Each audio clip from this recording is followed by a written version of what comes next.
Bonsoir à tous et bienvenue dans le dernier journal. Voici les titres.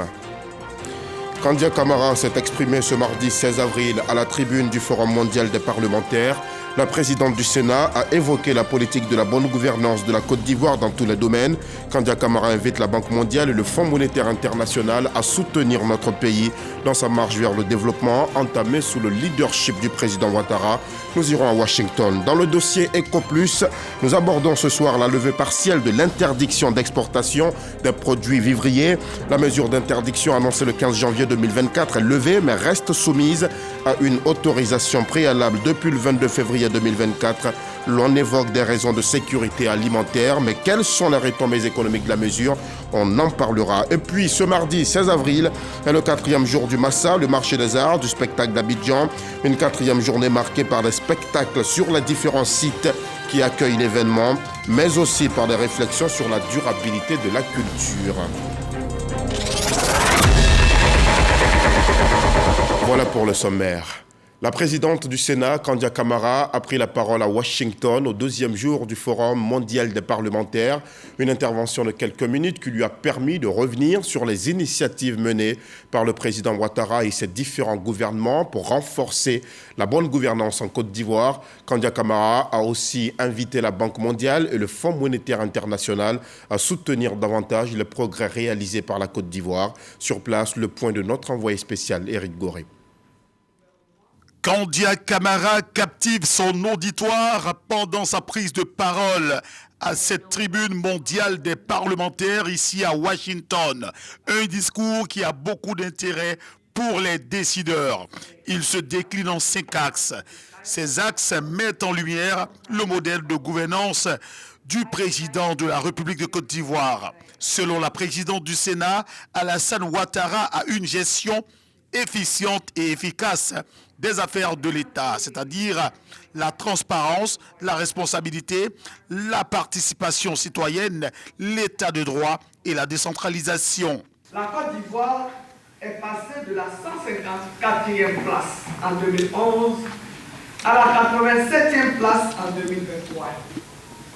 Ce résultat positif a été obtenu grâce à la mise en place d'une politique rigoureuse de lutte contre la corruption. Cette politique est menée par un certain nombre d'institutions, notamment la Haute Autorité pour la bonne gouvernance, l'Inspection générale d'État et j'en passe. Néanmoins, si beaucoup a été fait, beaucoup reste encore à faire. C'est pourquoi la présidente du Sénat invite la Banque mondiale à continuer à appuyer la Côte d'Ivoire dans la réalisation permanente de l'amélioration des conditions de vie des populations. Devant ce parterre de personnalités composé de parlementaires, de diplomates, d'économistes et d'experts en développement, Kandia Camara soutient. La Constitution du 8 novembre 2016, en son article 87, confère au Sénat la mission de représentation des collectivités territoriales. À cet effet, le Sénat a organisé en février 2020 un forum avec les collectivités territoriales en vue de prendre toute sa place dans la politique de décentralisation en Côte d'Ivoire. Nous reconnaissons que le chemin vers une gouvernance exemplaire est un processus continu qui nécessite un engagement constant et une collaboration entre le gouvernement, le Parlement, la société civile et les citoyens. Le Sénat de la Côte d'Ivoire est déterminé à travailler ensemble avec toutes les parties prenantes pour relever les défis et exploiter les opportunités qui se présentent à lui dans sa quête commune pour un avenir meilleur pour tous les Ivoiriens. Le discours de la présidente du Sénat a eu pour thème renforcer la responsabilité et la gouvernance pour de meilleurs résultats de développement, le rôle des parlementaires. Au même moment se tenait aujourd'hui à Washington le 7e forum sur le financement de la santé. Le ministre ivoirien de l'Emploi et de la Protection sociale a pris part à un panel sur l'avenir du financement de la couverture maladie sanitaire dans le monde. Adama Camara a présenté les avantages de la Côte d'Ivoire ainsi que en la matière et également les innovations entreprises pour améliorer la qualité de la politique sociale et sanitaire. Herman Guivé est notre envoyé spécial, son reportage. Washington DC, États-Unis d'Amérique, Adama Camara, le ministre de l'Emploi et de la Protection sociale, participe à un panel s'inscrivant sur l'avenir du financement de la couverture sanitaire dans le monde. Un panel qui se tient à la faveur du 7e forum annuel sur le financement de la santé qui, lui, intervient en marge des réunions du printemps 2024 de la Banque mondiale et du Fonds monétaire international, le FMI. Le ministre partage avec l'auditoire composé de partenaires techniques et financiers l'expérience de la Côte d'Ivoire. Avec lui, 3 autres panélistes venus du Burkina Faso, du Nigeria et de l'Éthiopie, chacun présentant les évolutions enregistrées en matière de couverture et de protection sociale dans leurs pays respectifs. Les bons qualitatifs enregistrés par la Côte d'Ivoire en matière de protection sociale parlent en sa faveur. On a eu de vastes programmes de réhabilitation des établissements sanitaires de premier contact, qui sont des établissements sanitaires dont la particularité est qu'ils sont où les populations sont. Tous ces établissements sanitaires, en grande partie avec le soutien des PTF, ont été réhabilités, équipés. Nous sommes en discussion avec la Banque mondiale pour permettre aux praticiens, en fonction de leurs performances réalisées, d'avoir un supplément de rémunération. Opportunité pour le ministre Adama Camara, ministre de l'Emploi et de la Protection sociale, de lancer un appel aux partenaires techniques et financiers. Dans vos soutiens au financement des programmes de développement, je vous exhorte à accorder une attention particulière au volet financement de la communication pour permettre aux destinataires de ces importants financements que vous apportez pour pouvoir avoir l'impact maximal recherché puisse se réaliser. Au cours de cette mission aux États-Unis, le ministre de l'Emploi et de la Protection sociale, Adama Camara, participera à plusieurs autres panels qui porteront pour l'essentiel sur les mécanismes pour relever les défis du financement de la santé ainsi que sur l'évolution vers la couverture sanitaire universelle. Et en marge de toutes ces activités, la Côte d'Ivoire participe aux réunions annuelles de printemps du groupe de la Banque mondiale et du Fonds monétaire international. Ce rendez-vous annuel se tient à Washington DC du 15 au 21 avril 2024. C'est une tribune consacrée à l'économie mondiale, au développement et au marché des capitaux internationaux. Une opportunité pour la délégation ivoirienne de multiplier les rencontres avec les hauts dirigeants de ces institutions financières ainsi que des audiences avec le groupe de la finance internationale. Et pour cette première journée, les ministres ivoiriens ont échangé avec la Société financière internationale et la Banque mondiale. C'est ce que nous dit Serge Coléa. Réunion de printemps du groupe de la Banque mondiale et du Fonds monétaire international dans les sièges des 2 institutions de Bretton Woods à Washington, D.C., la Côte d'Ivoire, marque sa présence. Un rendez-vous annuel pour faire un passage en revue des politiques économiques et des programmes de développement en cours. Avec la SFI, la Société financière internationale, plusieurs secteurs clés font l'objet d'investissements. La filiale de la Banque mondiale, chargée du financement du secteur privé dans les pays en développement et la Côte d'Ivoire entretiennent une fructueuse collaboration. C'est à peu près un demi-milliard de dollars que nous investissons en Côte d'Ivoire et nous comptons continuer lancer sur la même trajectoire. Quelles sont les priorités que nous avons identifiées? C'est le secteur du logement. Deuxièmement, nous avons parlé de l'agriculture. Côte d'Ivoire est le grenier de la sous-région. Nous avons beaucoup investi dans la noix de cajou. Nous continuons à investir dans la noix de cajou. Nous avons parlé de la chaîne de valeur au niveau du cacao. Et ce sont des secteurs que nous comptons développer, de même que le secteur du riz. Le troisième aspect, nous avons parlé du solaire. Et je suis très heureux d'annoncer que nous avons lancé l'appel d'offres pour augmenter la production d'énergie renouvelable en Côte d'Ivoire. Après la SFI, c'est au tour du vice-président régional Afrique de l'Ouest et du centre de la Banque mondiale et son équipe de faire le point avec les ministres ivoiriens. La Côte d'Ivoire, au niveau de la région de l'Afrique de l'Ouest et de l'Afrique centrale, a le 2e programme le plus important en termes de taille, volume financier, après le Nigeria.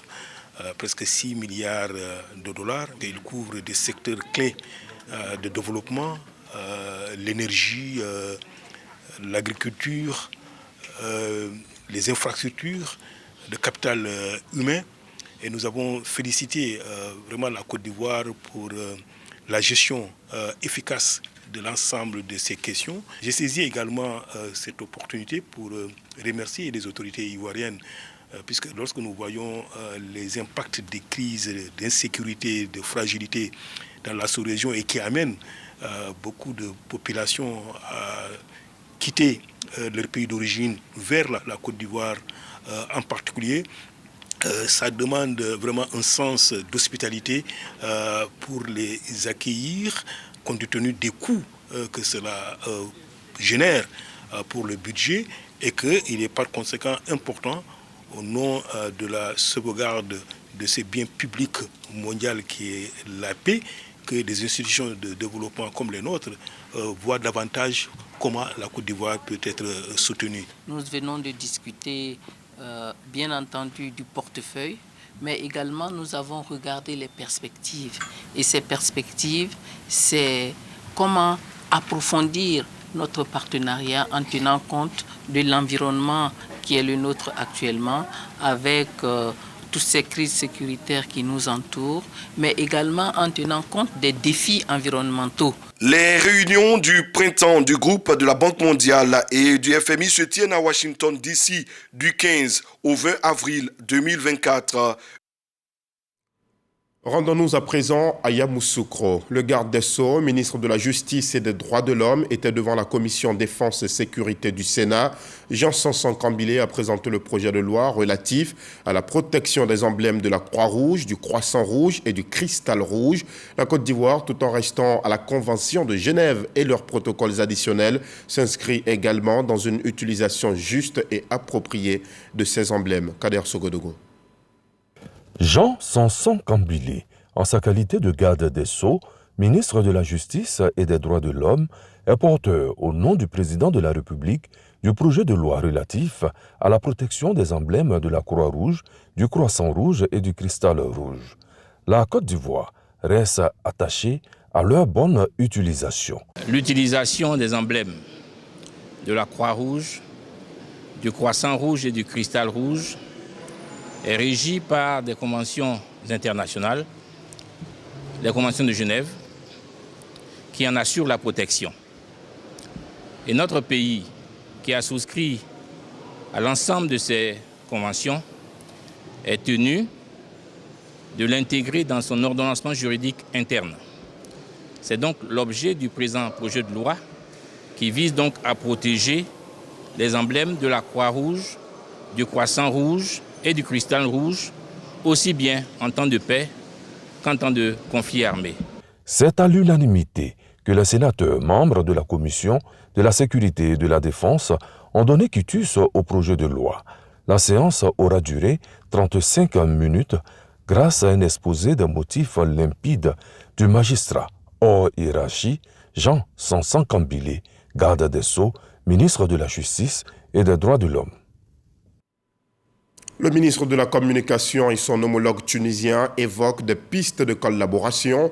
Amadou Koulibaly et Nizar Ben Nedji veulent bien se partager les solutions innovantes pour la performance des médias. La lutte contre la désinformation en Côte d'Ivoire et en Tunisie était également au centre de leurs échanges. Jean-Marc Djedji. Nizar Ben Nedji, le ministre tunisien des technologies de la communication et de l'économie numérique, est en Côte d'Ivoire. Il est reçu au cabinet de son homologue ivoirien, Amadou Koulibaly, pour un partage d'expériences et un partenariat. Point à l'ordre du jour, le développement des médias et la transformation des services du digital en Afrique. Ce qui nous a intéressé le plus, c'est la stratégie de communication et la stratégie mise par le gouvernement ivoirien pour combattre donc le misinformation, les infox, surtout sur les réseaux sociaux. Et c'est une occasion pour partager avec notre homologue ivoirien nos projets, surtout pour diffuser la culture du numérique, la culture du digital en Tunisie. Il était important que nous puissions avoir des visions communes sur comment aborder cette question d'Infox. Et au-delà de ces questions d'Infox, sur la nécessité d'avoir des populations qui soient formées à l'utilisation de toutes ces technologies-là qui aujourd'hui sont à leur disposition. Le ministre tunisien des technologies de la communication, Nizar Ben Nedji, est l'un des panélistes invités de la 4e édition de l'Africa Cyber Forum. Cette entrevue entre homologues ivoiriens et tunisiens renforce la coopération économique, culturelle et numérique entre les deux pays. On arrive au dossier EcoPlus de ce 23h. Vous avez certainement souvenir de la mesure d'interdiction de l'exportation des produits vivriers adoptée le 15 janvier 2024. Eh bien, la mesure a été levée, mais de façon partielle, puisque l'exportation reste bien évidemment soumise à une autorisation préalable depuis le 22 février 2024. L'on évoque des raisons de sécurité alimentaire, mais quelles ont été les retombées économiques de la mesure d'interdiction d'exportation de produits vivriers? Quel est également le prix que les acteurs de la filière ont-ils payé? Réponse à ces questions dans ce dossier de Dangui Dangui.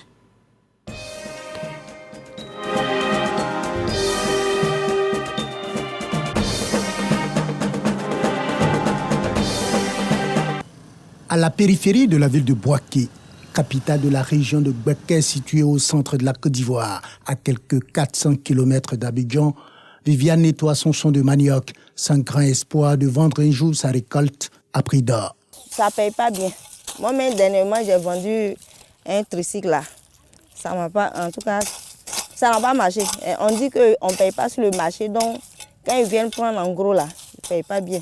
Même son de cloche dans le champ voisin où Ndri était déjà son manioc arrivé à maturité. Si l'État peut faire une usine de manioc pour nous ici, et puis on va avoir assez de clients pour venir chercher, peut-être ça peut être nous arranger aussi. Sinon ça là, on ne fait pas beaucoup, un peu là. C'est quand tu prends pour faire manger. Quand tu en là, à ton retour, il n'y a rien dans ta main. Cultivé dans les 4 coins du pays, le manioc, à la différence de nombreux produits vivriers, est transformé en plusieurs dérivés, notamment en pâte de manioc, également appelée plakali, et en attiéké. Comme la plupart des produits vivriers, une bonne quantité de dérivés du manioc se retrouve ici, sur le marché de gros de Bouaké pour exportation vers des pays limitrophes, dont le Mali et le Burkina Faso. Mais la filière a souffert de la mesure d'interdiction d'exportation de produits vivriers décidée par le gouvernement le 15 janvier 2024. Les agréments que ça nous a causé, vraiment, ça nous a mis dans beaucoup de difficultés et puis beaucoup de réflexions. Parce qu'on a trouvé que vraiment, c'est la seule activité que nous avons. On ne pouvait pas contourner la décision de l'État. Donc il faut forcément qu'on vienne avec le camion dans le marché maintenant pour faire le déchargement. On n'a pas pu faire le constat de nos pertes, mais quand même il y a eu des pertes. La filière igname et les activités du marché de gros de Bouaké en général n'ont pas été épargnées non plus. On avait payé les ignames, on avait des commandes, on s'est resté dans nos magasins et ça pourrit. Ça pourrit. Comme je dis, l'igname c'est périssable, ça pourrit. Voilà. Donc, 2 mois, ça est dans les petits bagarres, il y a la chaleur. Donc, il faut dire que l'igname, ça, c'est compliqué. Cette mesure nous a impacté très très négativement parce qu'elle s'attaquait au cœur du métier même du marché, c'est-à-dire la mise à disposition des produits vivriers sur tous les marchés, notamment les marchés de la sous-région. Nos commerçants ont subi des pertes énormes. Voilà. Et vous savez, l'écosystème fonctionne avec un certain nombre de partenaires et ils sont financés généralement pour ce qui est de l'export par leurs clients qui sont dans la sous-région. Donc ils avaient déjà préfinancé des productions bon champ. Donc quand la mesure a été prise, ils avaient de l'argent qui était stocké, ils avaient des camions qui avaient à disposition de la production et qui devaient partir et la mesure est venue. Le directeur général de l'Office d'aide à la commercialisation des produits vivriers au CPV de reconnaître que cette mesure a perturbé la filière. La situation a été portée à la connaissance de la hiérarchie et un comité a été mis sur place pour examiner ces cas. Et des mesures, des dérogations ont été prises pour ces produits-là. Et puis évidemment, il y a certains produits qui, j'allais dire, se détériorent très rapidement. Bon, c'est vrai qu'une partie a été perdue, mais ils ont pu sauver une bonne partie. Les acteurs de la filière riz, eux, n'ont nullement été impactés par la mesure. Ils l'ont plutôt salué. Le riz même qui est ici, là, ça ne suffit pas. Si ça suffit, si c'est beaucoup, c'est bien produit, beaucoup, si ça nous suffit, nous, on peut donner partout. N'importe. Si tu as vu que tu vas donner quelque chose au hier, c'est que toi-même tu as recherché. À l'air là même, où on est là, à l'air là, le riz là même, ça commence à maguer. Cette mesure gouvernementale a eu des retombées positives sur le marché national. 7 jours après, nous avons fait un peu le tour des marchés. Et ce que nous avons constaté, c'est que les marchés étaient suffisamment approvisionnés. En tout cas, les commerçants ont pu s'approvisionner et donc il y avait à manger pour tout le monde, aussi bien à Abidjan qu'à l'intérieur du pays. Les grossistes avaient des stocks de produits dans leurs magasins. Et nous avons constaté effectivement que les prix également avaient baissé. Depuis le 22 février 2024, la mesure d'interdiction d'exportation de produits vivriers a été plutôt aménagée par le gouvernement. Le gouvernement a demandé que désormais toute exportation de produits vivriers soit soumise à une autorisation préalable. Ça veut dire quoi? Que nous allons observer, lorsque vous voulez faire sortir des produits du pays, nous allons observer les disponibilités au niveau local. Si la production qui est là peut nourrir les Ivoiriens et permettre d'exporter un surplus, on vous autorisera à faire sortir. Mais si nous rendons compte que ce qui est là n'arrive même pas à couvrir les besoins alimentaires de nos populations, alors nous n'allons pas vous permettre de faire sortir. Ou alors, si vous avez demandé à faire sortir 10 tonnes, nous vous demanderons de faire sortir 2 tonnes. Atteindre la souveraineté alimentaire avec à la clé l'autosuffisance en riz reste un défi pour la Côte d'Ivoire, où la population ne produit pas toujours ce qu'elle consomme, selon les experts. L'actualité en Côte d'Ivoire cette semaine, c'est le Massa, le marché des arts du spectacle d'Abidjan.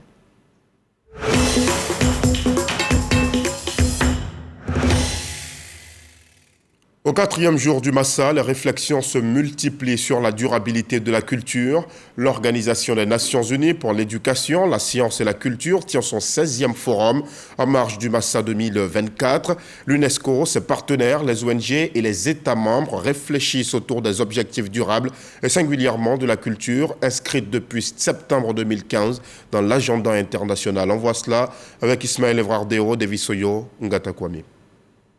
Festival de promotion des cultures, le Massa, marché des arts du spectacle africain d'Abidjan, favorise également des rencontres B2B.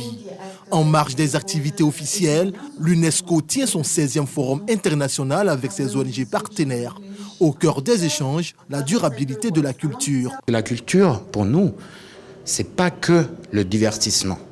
Pour nous, la culture, c'est développement économique, c'est renforcement des liens sociaux, et c'est ce qui tient les sociétés. Au nombre des structures partenaires, le Fonds africain pour la culture, l'organisation appelle à une synergie entre les différents acteurs du domaine culturel. Pour le bonheur du secteur créatif africain, il est très important que nous prenions en compte l'ensemble de ces partenariats, surtout publics-privés, qui vont permettre de mettre des mécanismes innovants et créatifs qui pourront, avec le temps, donner un effet positif sur le secteur culturel. Selon le ministère de la Culture et de la Francophonie, cette action s'inscrit dans l'agenda 2021-2025 du Plan national de développement. Les tables rondes se déroulent à merveille. Nous en sommes qu'à la première session et en espérant que l'engouement que ça suscite permettra d'apporter des solutions pour le développement durable. Et cela va en droite ligne de ce que le gouvernement de Côte d'Ivoire a inscrit dans le programme La culture comme un des pionniers, ou sinon un des piliers de son développement. Ces rencontres vont se tenir jusqu'au 20 avril 2024, date de clôture du Massa. Et cette 13e édition du Massa est marquée par une hymne musicale. Il est intitulé Massa Père Noël. C'est une composition écrite et chantée par le rappeur ivoirien Suspect 95. L'hymne met en valeur le sens de la création artistique et culturelle des jeunes. Sache pas comme Didi et Didier Nguessan nous le font découvrir. Bienvenue en Côte d'Ivoire, terre des burnes, terre de grâce et terre d'espoir. où la culture est la force de notre riche histoire. Une femme d'Akwaba, bienvenue à tous les artistes et professionnels des arts présents actuellement en Côte d'Ivoire pour la 13e édition du Massa. Intitulée Massa Père Noël, cette chanson est l'hymne officiel du Massa 2024. Une édition placée sous le thème jeunesse et innovation. D'où le choix de la musique urbaine, notamment le rap ivoire, une autre identité culturelle ivoirienne très prisée actuellement. Une chanson réalisée à partir d'une composition et des mélodies de Suspect 95, figure de proue du rap ivoire. Si c'est Massa, tu tournes là-bas, c'est Massa, le marché des arts et du spectacle ici à Abidjan. On a besoin aussi de rajeunir quelque part l'image du Massa. Donc j'en ai parlé avec Suspect et c'est lui qui a eu cette magnifique idée quand je lui ai dit mais tous les spectacles du Massa c'est gratuit et en plus de ça on fait venir des professionnels pour permettre aux artistes d'avoir des marchés, d'avoir des contrats et de pouvoir vivre de leur art. C'est là où il a dit ben, c'est le Massa du Père Noël.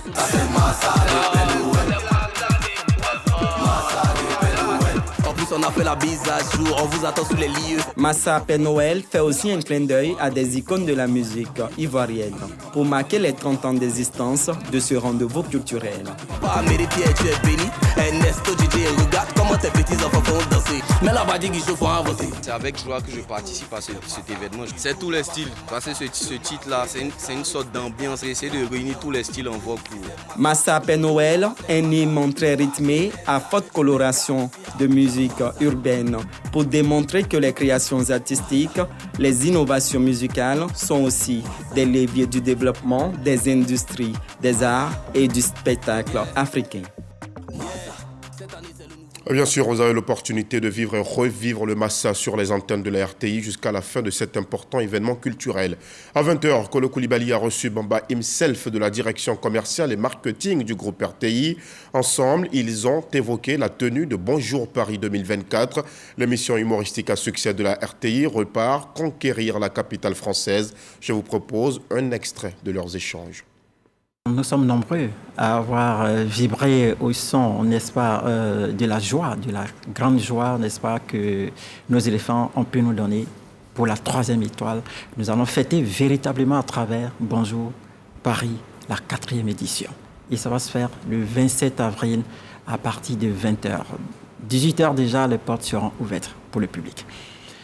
C'est une belle occasion. Alors, ça va se passer à la Maison de la Mutualité et c'est dans le 5e. Et c'est pour ça que nous demandons à tous les Ivoiriens, à toute l'Afrique qui se trouve, n'est-ce pas, à Paris, en Allemagne, en Italie, au Canada, aux États-Unis et même à Londres, partout. Il faut venir voir, c'est un spectacle haut en couleur. Nous allons marquer une petite pause au nom de la RTI, avec à sa tête le DG, M. Fosseni Dambélé, marquer un hommage, dire merci à un homme d'État, un homme d'action, un debout de la nation, le Premier ministre, Robert Begré-Mambé. Lui dit merci pour tout ce qu'il a pu apporter comme joie pour ces Ivoiriens qui étaient en Côte d'Ivoire et partout disséminés dans le monde entier. Les tickets sont disponibles. Les tickets sont disponibles depuis la semaine dernière. Déjà au coût, il faut les prendre dès maintenant. Grand public, vous avez les tickets à 35 €. Et pour les VIP, vous avez les tickets à 70 €. Et vous pouvez prendre déjà dès maintenant les tickets à l'ambassade de Côte d'Ivoire en France. Et bien entendu dans les espaces habituels. Sans oublier en ligne également où on peut prendre les tickets sur billetique.net. Dans l'actualité hors de nos frontières, il ne reste plus que 102 jours avant la tenue des Jeux Olympiques de Paris 2024. La flamme olympique a été allumée à Olympie en Grèce aujourd'hui. C'est le début d'un périple qui doit la mener jusqu'à la capitale française en juillet 2024. Le feu sacré traversera la Grèce pendant 11 jours avant d'embarquer sur le voilier de Belém. Elle arrivera en France exactement le 8 mai à Marseille. La Côte d'Ivoire rend hommage ce jeudi 18 avril 2024 à Feu Mamadou Koné, président du Conseil supérieur de la magistrature, décédé le 8 avril dernier. Voyons ensemble ce communiqué du protocole d'État lu par Abou Sanogo pour en savoir davantage.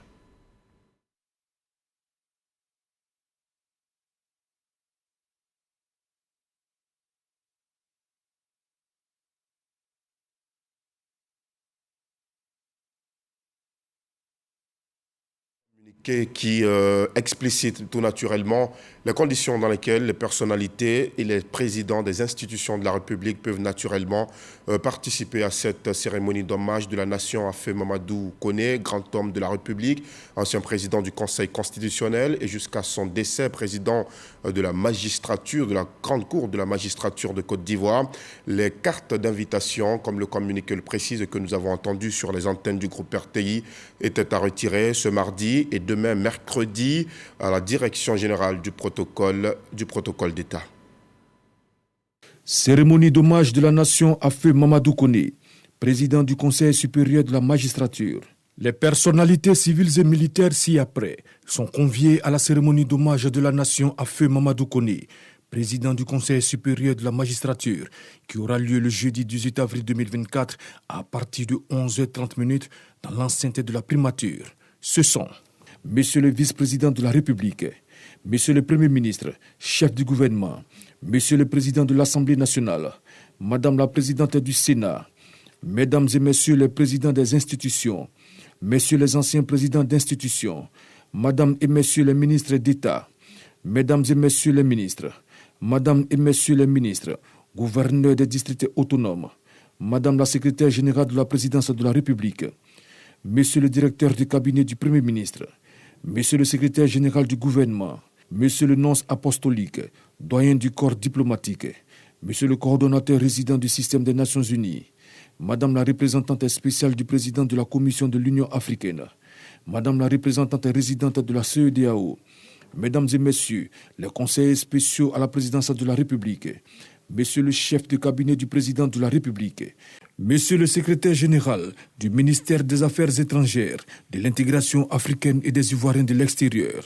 Mesdames et Messieurs les membres du bureau des institutions de la République à raison de 5 membres par institution, Assemblée nationale, Sénat, aux représentants du président de la République, Conseil constitutionnel, Conseil supérieur de la magistrature, Cour de cassation, Conseil d'État, Cour des comptes, Conseil économique, social, environnemental et culturel, médiateur de la République, Grande chancellerie de l'ordre national, Grande chancellerie honoraire, Commission électorale indépendante, Inspection générale d'État, Haute autorité pour la bonne gouvernance, Monsieur l'inspecteur général des services judiciaires et pénitentiaires, Messieurs les procureurs généraux, près la Cour de cassation et le Conseil d'État et la Cour des comptes, Monsieur le premier avocat général du parquet général près la Cour de cassation et le Conseil d'État, Mesdames et Messieurs les avocats généraux, Madame et Messieurs les premiers présidents des cours d'appel d'Abidjan, de Bouaké, de Daloa,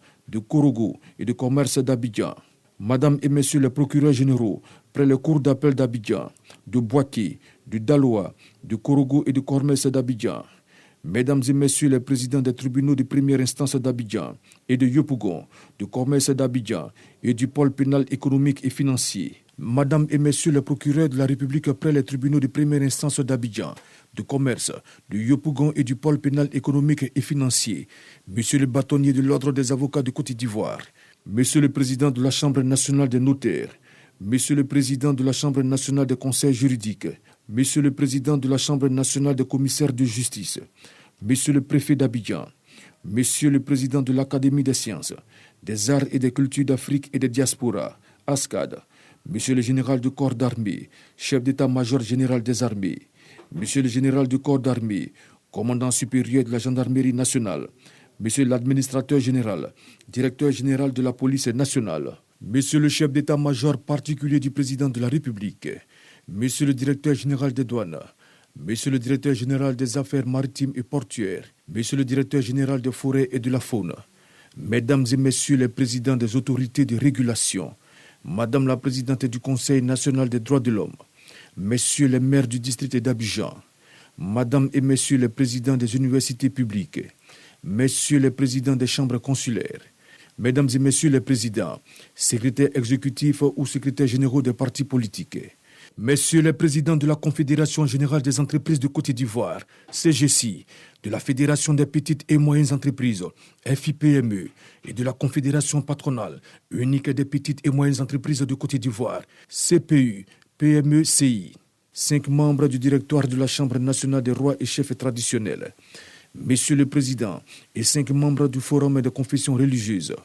Monsieur le Président et 5 membres du Conseil supérieur des imams, carte d'accès obligatoire à retirer à la Direction générale du protocole d'État, ministère des Affaires étrangères, de l'intégration africaine et des Ivoiriens de l'extérieur, le mardi 16 et le mercredi 17 avril 2024, de 7h30 à 16h30. La mise en place dans l'enceinte de la primature débutera à 8h30 et prendra fin à 10h15, horaire de rigueur.